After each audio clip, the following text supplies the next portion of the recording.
Yeah, absolutely. We have a very deep pool of AI expertise in Scotland. For example, the University of Edinburgh has the highest number of students enrolled in studying AI in the UK. So we're not only an international leader in areas like machine learning and natural language processing, but Scotland's also home to a large number of innovative research projects that are focused on bringing AI expertise and data-driven innovations to public and industry partnerships that are designed to serve the common good in areas like healthcare, transportation, education, finance, the environment. So, for example, I'm currently chairing the Scottish Government's data delivery group, which is tasked with determining how to use data-driven tools like AI to improve the quality and the reach of public services to citizens of Scotland. So the idea that AI needs to be used primarily in ways that citizens can not only see and trust, but in ways that deliver real, tangible benefits to everybody, I think that's where Scotland has the opportunity to lead. So we have the technical expertise that we need in order to actually make these systems capable of delivering on the promises that we hear every day about how AI will transform our lives and our businesses and our institutions. But that is a lot of really hard work that has to be done. It's not magic. You don't flip a switch with AI and immediately have everything run smoothly and more safely and effectively. There's a lot of work and expertise, both technical and social and kind of moral expertise, that goes into building these systems into our lives in ways that are trustworthy, safe, reliable, fair. And I think Scotland can really lead in this area. We can demonstrate how to build trustworthy AI platforms that merge technical strength, which we have, with kind of practical moral wisdom about how to use these tools in ways that actually improve the lives of citizens everywhere.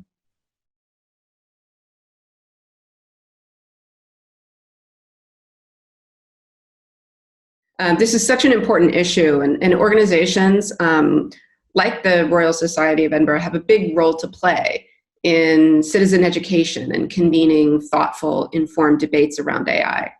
Unfortunately, in the media, there are a lot of popular myths and misconceptions about what AI is. So we need to talk about the reality of AI and not the fictions. For example, it's really important to understand that AI systems don't have anything like human intelligence. They aren't machine minds. They are really powerful mathematical tools for solving certain kinds of problems with a whole lot of data. The AI tools that we have today are fundamentally systems for taking large pools of data and doing kinds of computations with those data that human minds would simply find too time-consuming or cognitively demanding to do ourselves. But that's all these systems are today. They aren't aware. They don't have emotions. They don't even understand the real-world significance of the data that they process, which is essentially just kind of mathematical symbols being computed in very powerful ways. So we don't need to worry about AI taking over from humanity. We don't need to worry about the Terminator scenario, at least not with the kind of AI that we have today. And the kinds of AI that get talked about in the media as if they will be competitors with human intelligence, those are still entirely fictional scenarios. It isn't like we take the AI that we have today and then we just make it run a little faster and it turns into that. That's a fantasy, right? We would have to design very different kinds of AI systems in order to build anything comparable to human intelligence. And frankly, I don't think we need to do that. I think what we need to do is figure out how to use the kinds of AI we have developed in ways that are actually trustworthy and responsible and safety, deliver on their potential. So we have another kind of myth, I think, that we need to make sure doesn't carry over into the public debate in ways that actually produce misinformation. So one myth is, okay, AI is, these are machine minds that compete with our intelligence.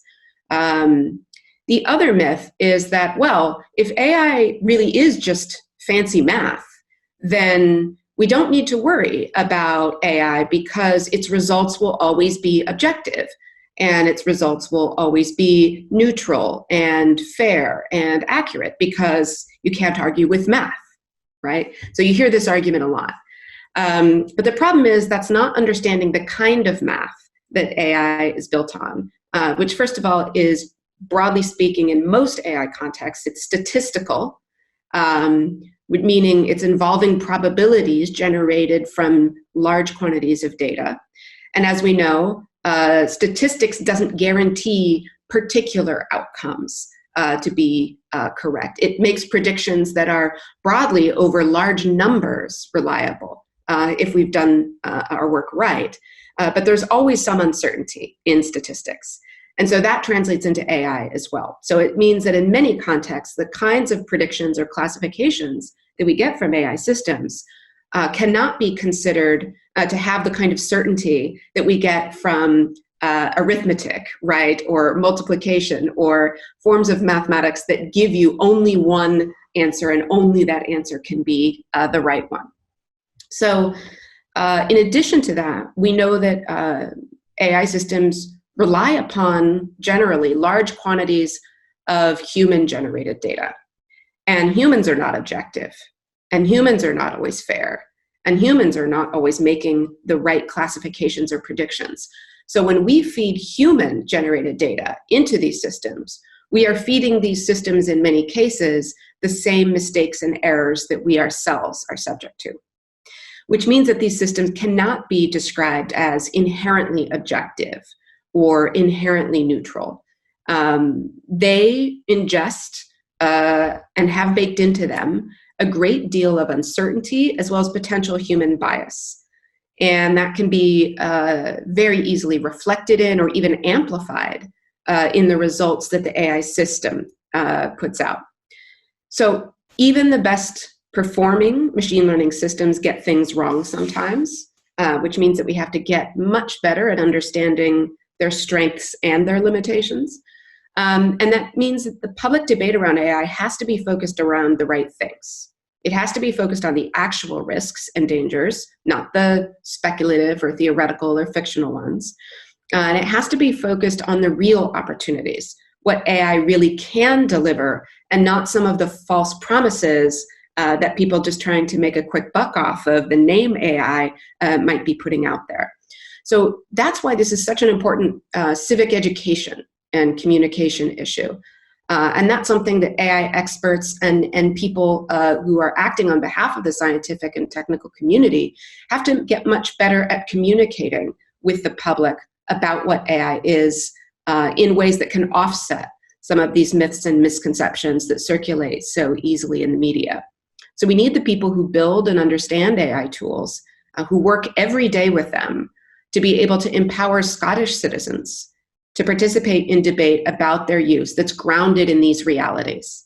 And that can move the conversation and the debate forward in constructive ways, rather than remaining in a speculative exercise that never goes anywhere because it's not grounded in anything real or anything that we can actually take action to address.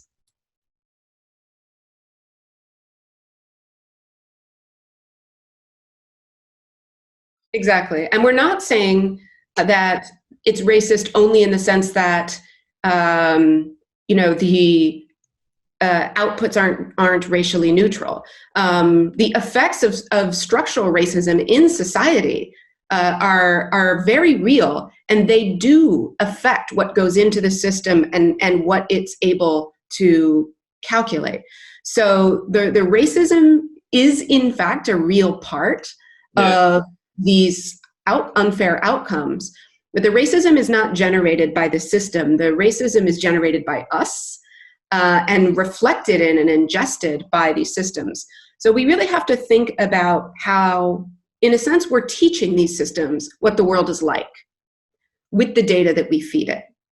And if we view the world through racist or sexist or ableist or classist lenses, then the data that we feed the machines teaches, in a sense, and I use that in a very loose sense. It's not like teaching children with minds, right? You're teaching a mathematical model. But still, you're teaching that mathematical model the vision of the distorted vision of the world that you are bringing to it, that we are bringing to it. And we know that we all have biases, some of which we're aware of and some of which we're not. So part of the task, and there's a whole body of research called machine learning fairness, or fairness in machine learning, that's really about using technical expertise in machine learning to kind of ferret out those biases in the data and in the algorithms and learn how to prevent them from producing unfair outcomes.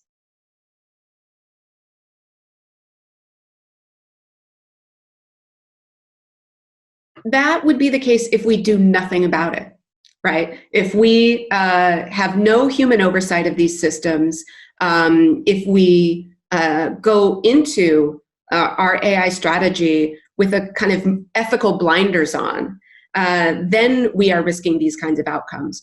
But the good news is we don't have to do that, and we're not doing that. So two things that I think are really important. One is the community of machine learning researchers are now very aware of this danger and working in many parts of the machine learning research community, working very hard to address it. So for example, my own work at the University of Edinburgh is around the ethics of data and artificial intelligence. And through a gift from the Baillie Gifford investment firm, we are funding this year 5 PhD studentships that will work on different projects across the university having to do with ethics of data and AI. And many of these projects are drawing on the expertise of people, for example, in our informatics departments who have the technical expertise to figure out, for example, how to address the problems of fairness in systems that are being used to make decisions about creditworthiness, for example, in the financial sector. So thinking about what it would mean to have fair and ethical decisions in that context is something that people are actively researching and developing new and better techniques to address. There's no silver bullet. There's no easy fix for these things. But we are getting much, much better at detecting fairness problems in these algorithms, and we are getting better at designing ways to mitigate that. However, it's not just a technical problem, it's also a social problem that we have. And so we need not just machine learning researchers, but we need social scientists, we need people in the humanities, we need ordinary citizens, we need advocates for the vulnerable in society, the people who often suffer most from these kinds of social unfairness and bias. We need them to be pulled into the debate and helping to develop the kinds of human wisdom that wraps around AI and make sure that AI doesn't end up amplifying the unfairness in our society, as opposed to helping us actually build a fairer world, which is something within our power, and AI is one of the tools we can use in that effort.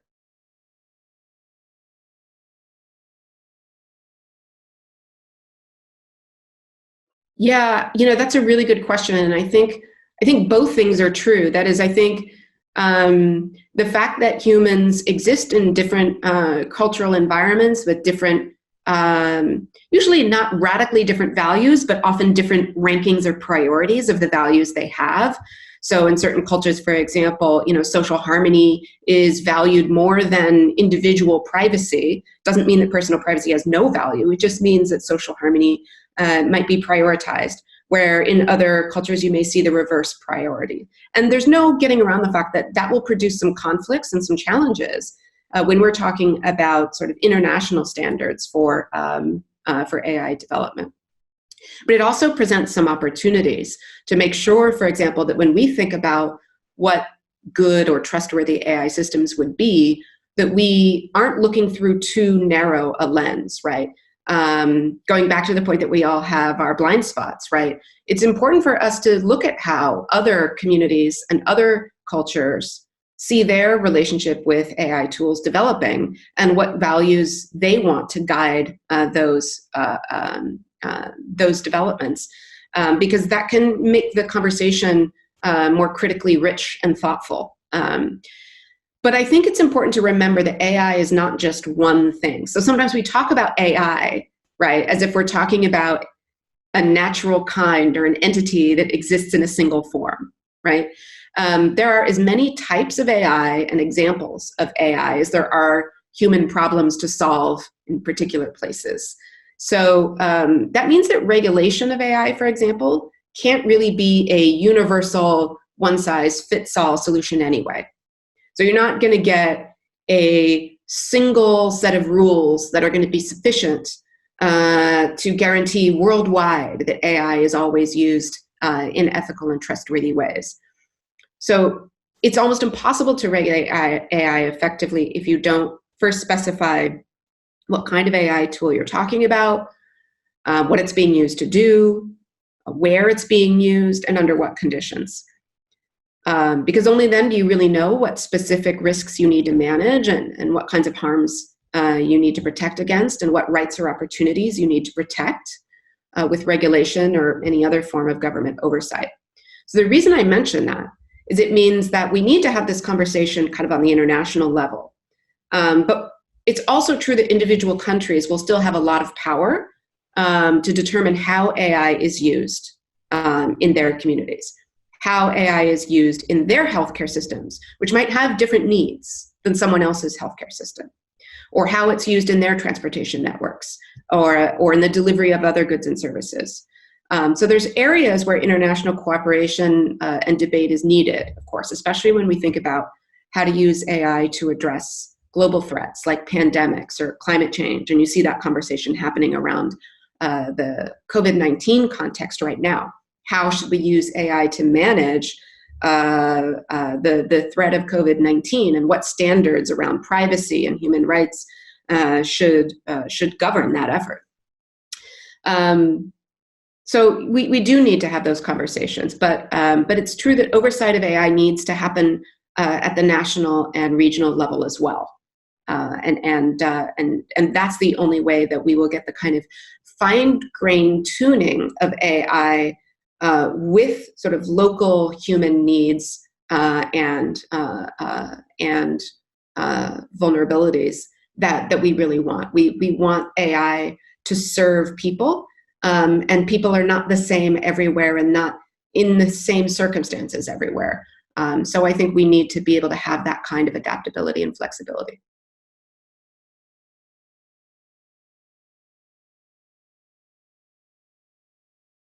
Well, I think one of the most, well, of course, I'm an ethicist, right? So I have a certain bias, but I do think that one of the most exciting and innovative aspects of Scotland's AI strategy is the inclusion of ethics as one of the core pillars of the approach, alongside regulation and policy.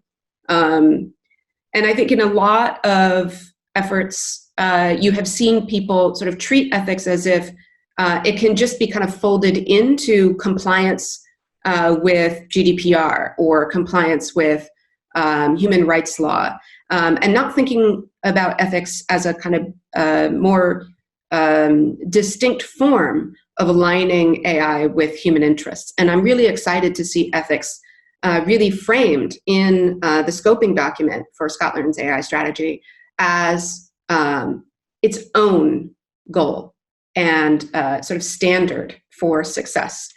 So, the scoping document talks a lot, and it's available on the public website, so anyone can go look at it. And in fact, the government is taking commentary and public responses to that scoping document until early May. They've extended the date of the public consultation as a result of the COVID pandemic. So there's still an opportunity for people to kind of come to this document and offer their own thoughts about it.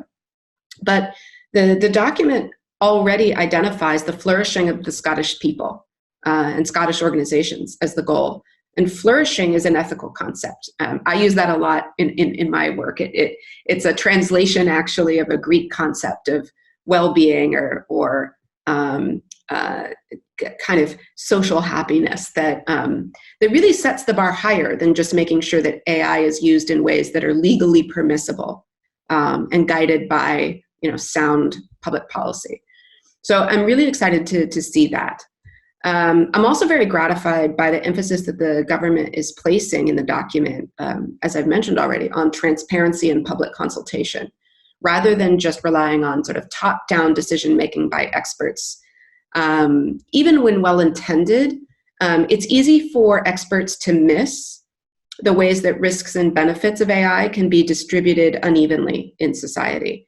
A lot of times we see, I used to work in Silicon Valley and see this all the time, but you see this really anywhere where you have a group of people with the same kind of expertise. They often come from relatively similar backgrounds. They might have similar educational privileges or economic privileges, and they've been often educated and socialized in the same kinds of environments together. And that can lead to kind of groupthink and blind spots, and really inability to understand how very different kinds of individuals and communities may experience technology differently. Right. A lot of the people who designed the technologies we're relying on today are from social groups that don't have as much to fear, for example, from technology being used against them by governments that might be trying to oppress them on the basis of religion, or oppress them on the basis of gender or sexual orientation or skin color, right? Or who might be more economically disadvantaged by technologies of a certain sort, where other people may in fact be gaining economic power from those same technologies. So it's really important, because even with the best intentions, right, we don't always see how the decisions we're making are going to affect people unlike ourselves. It's very important that all citizen stakeholders in Scotland are included in the deliberation about this AI strategy as it takes shape. And that will help to make sure that the AI strategy is really designed for the Scottish people, rather than just meeting the goals of a few.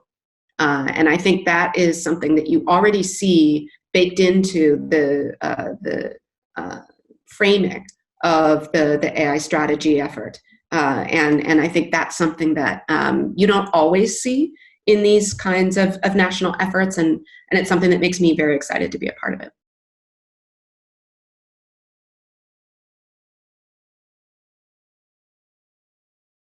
Yeah, this is a really important issue, something I've been thinking about a lot the last few weeks.